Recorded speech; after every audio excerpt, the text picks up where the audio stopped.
Hello বন্ধুরা, তো তোমরা সকলে কেমন আছো? আশা করছি ভীষণ ভালো আছো। তো চলো নতুন আরেকটা পুরনো দিনের হারিয়ে যাওয়া রান্না আজকে তোমাদের সাথে আমি শেয়ার করব, যেটা আশা করি তোমরা কখনো এর আগে খাওনি আর নামটাও হয়তো শোনোনি। সেটা হচ্ছে কুমড়োর পাতুরি। তো কুমড়ো পাতুরি করতে কি লাগছে চলো বলি। তো মলির পাকঘরে তোমাদের সবাইকে ওয়েলকাম।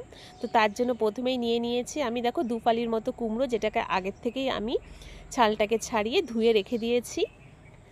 তো এবার একটা গ্রেটার নিয়ে, যে বড় মুখটা হয় গ্রেটারে, সেই মুখটা দিয়ে আমি কি করব, কুমড়োটাকে খুব ভালোভাবে গ্রেট করে নেব।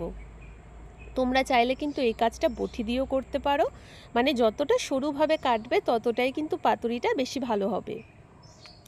তো এইভাবে করে দেখো, পাতুরিটার জন্য আমার কুমড়োটা সুন্দরভাবে গ্রেট করা হয়ে গেছে। তো চলো তোমাদের একবার দেখিয়ে দিচ্ছি যে কতটা ঝিরিঝিরি করে কাটা হয়েছে। তো ঠিক এই রকমই লাগবে কিন্তু আমার পাতুরির জন্য। এবার ছোট মুখটা দিয়ে করলে কি পুরোটা দেখবে একদম ম্যাশ হয়ে যায়, তো সেটা কিন্তু একদম ভালো লাগে না। তো তোমরা এইভাবে করেই করে নেবে বড় মুখটা থেকে। তো পুরো কুমড়োটা কিন্তু আমার খুব ভালোভাবে কাটা হয়ে গেছে। আর এই রেসিপিটা না সত্যি একদিন অবশ্যই তোমরা বানিও, আশা করছি সকলের দুর্দান্ত লাগবে। তো প্রথমে দিয়ে দিয়েছি স্বাদ অনুযায়ী লবণ, তার সাথে কিছুটা পরিমাণে হলুদ, আর লাগছে কাঁচা লঙ্কা কুচি, এখানে 2 চামচের মতো দিয়ে দিয়েছি আমি। আর লাগছে 2 চামচের মতো বেসন, তার সাথে 2 চামচের মতো চালের গুঁড়ো,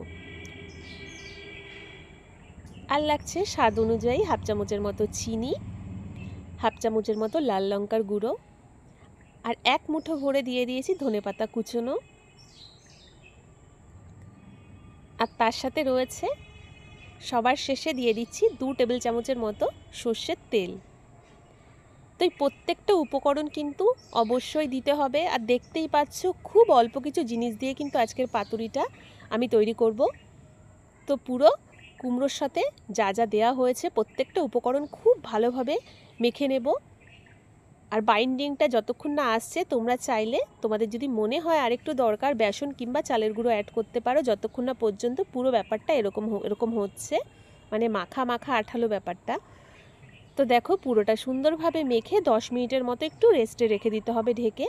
তো এবার একটা তাওয়ার উপরে কলা পাতা নিয়ে তার মধ্যে একটু তেল খুব ভালোভাবে মাখিয়ে নিতে হবে। আর কলা পাতাটা আমি আগের থেকেই কিন্তু ধুয়ে জলটা ঝরানোর জন্য রেখে দিয়েছিলাম। তো এবার যে কুমড়োর মণ্ডটা রয়েছে সেটাকে অল্প অল্প ছোট ছোট বল করে, কিংবা বড় বড় যে কোনো সাইজ তোমরা করতে পারো, তো ছোট বড় যে কোনো শেপ দিয়ে এরকম করে পাতার উপরে বড়ার আকারে পুরোটাকে সুন্দর করে সাজিয়ে দিতে হবে। আর সত্যি কথা বলতে এই পাতুরিটা আমি প্রথমবার করলাম, এটা আমার দিদিমার রেসিপি। আর যেটা আমার মা অনেক ছোটোবেলাতে বহুবার খেয়েছে। তো মা বলল একবার এই রেসিপিটা তুই অবশ্যই ভিডিওতে দেখাস, ওর জন্য আজকে আমি তোমাদের দেখাচ্ছি। আর সত্যি খেতে না একদম অন্যরকম হয়েছিল, ভীষণ সুন্দর। তো নিরামিষের দিনে এরকম একটা পাতুরি কিন্তু অবশ্যই যদি থালায় থাকে, তো খাবারটা কিন্তু খুব ভালো হবে। তো দেখো আরেকটা কলা পাতা দিয়ে পুরোটাকে ঢেকে এবার আমি গ্যাসে চড়িয়ে দিচ্ছি। তো পুরোটাকে গ্যাসে বসিয়ে দিয়েছি, এটা হতে 20 থেকে 25 মিনিটের মতো সময় লাগবে। তো 2 থেকে 4 মিনিটের মতো আমি হাই হিটে রেখে ফ্লেমটা একদম লোতে করে দেব। তো করে এটাকে হতে দেব। তো মাঝখানে একটু আমি চেক করে নিচ্ছি, দেখো হালকাভাবে পাতাটা পোড়া পোড়া হয়েছে। তো এটা যখন আরেকটু পুড়বে ততক্ষণ অবধি কিন্তু এটাকে হতে দিতে হবে। তো মোটামুটি 10 মিনিট পর আমার কিন্তু পাতাটা নিচ থেকে বেশ ভালোভাবে পুড়ে উঠেছে। তো দেখো এবার আরেকবার ঢাকনাটা তুলে দেখিয়ে দিই। তো নিচটা যখন ঠিক এই রকম একটা পোড়া পোড়া ভাব হয়ে যাবে, তখন কিন্তু আমি প্রথমবারের মতো পাতুরিটাকে উল্টাবো। তো উল্টানোর জন্য দেখো একটা প্লেটে আমি প্রথমে পাতুরিটাকে পুরো নামিয়ে নিয়ে আরেকটা প্লেট দিয়ে সুন্দরভাবে উল্টে নিচ্ছি। এতে কি হয়, যে কোনো পাতুরি তোমরা এইভাবে উল্টালে কিন্তু সেটা ভেঙে যায় না কখনোই। তো তোমরাও কিন্তু অবশ্যই প্রত্যেকটা পাতুরির ক্ষেত্রে এইভাবে করে উল্টে দিও।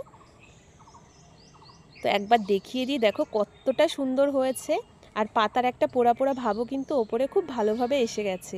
তো আরও একবার ঢেকে নিচের পাশটাও আমি এইভাবে করে তৈরি করে নেব।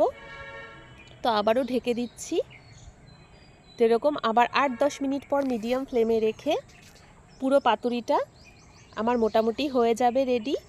তো দেখো দেখতে কতটা সুন্দর হয়েছে, আর একটা পাতার ছাপও কিন্তু এর ওপরে উঠে এসেছে। আর পাতা পুড়ে না, ওপর থেকে একটা পাতার আলাদা একটা ফ্লেভার কিন্তু পাতুরিতে অ্যাড হয়ে যায়, যেটা দুর্দান্ত লাগে। তো ফাইনালি আমি ঢাকনাটা তুলে তোমাদের দেখিয়ে দিই। আজকের পাতুরি আমার দেখতে ঠিক এই রকম হয়েছে, অসাধারণ। তো একটু চেক করেও নিই। তো পাতুরিটা কিন্তু খুব সুন্দরভাবে হয়ে গেছে। তো এবার গ্যাসটা অফ করে একটা প্লেটের মধ্যে পুরো পাতুরিটাকে নামিয়ে নেব। তো দেখতে কিন্তু অবশ্য কেমন হয়েছে তোমরা আমাকে কমেন্ট করে জানিও। আর রেসিপিটা আশা করছি যে তোমরা কখনো হয়তো এর আগে বানাওনি। তো নিরামিষের দিনে এরকম একটা রেসিপি কিন্তু তোমরা অবশ্যই বানিয়ে সকলকে তাক লাগিয়ে দিতে পারো। আর খেতে না সত্যি একটা অসাধারণ টেস্ট হয়েছিল। তোমাদের যে কিভাবে আমি বুঝিয়ে বলবো ঠিক জানি না। তো বলবো তোমরা বাড়িতে অবশ্যই ট্রাই করো, ভীষণ ভালো লাগবে সকলের। আর যদি আজকের ভিডিওটা ভালো লেগে থাকে অবশ্যই লাইক কমেন্ট শেয়ার করো।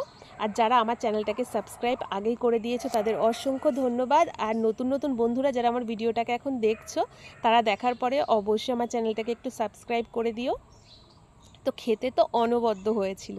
তো বলবো সকলেই খুব তাড়াতাড়ি একটু কুমড়ো দিয়ে এই পাতুরিটা বানিও। তো নতুন নতুন ভিডিওর সাথে আবারও খুব তাড়াতাড়ি দেখা হচ্ছে। তো এখনের জন্য টাটা।